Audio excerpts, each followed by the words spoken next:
तुम्ही म्हणता ना माझे वडील चोरले, ज्या वडिलांबद्दल जर एवढं प्रेम आहे, मी एकच क्लिप तुम्हाला दाखवायला आणली, एकच. आता सांगतोय, लावला तो व्हिडिओ,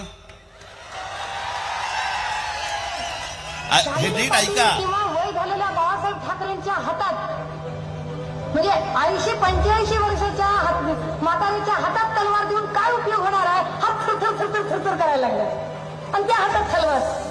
तरुणीबाईन पोरं काही गोट्या खेळायला गेलीत का? गेली देंडा खेळायला लागलेत का? ह्याच्यावर अग्रलेख कधीच होत नाही. परत लाव. शालिनी पाटील किंवा वय झालेल्या बाळासाहेब ठाकरेंच्या हातात, म्हणजे 80-85 वर्षाच्या म्हातारीच्या हातात तलवार देऊन काय उपयोग होणार आहे? हात थरथर करायला लागला आणि त्या हातात तलवार. तरुणीबाईन पोरं काही गोट्या खेळायला गेलीत का? गेली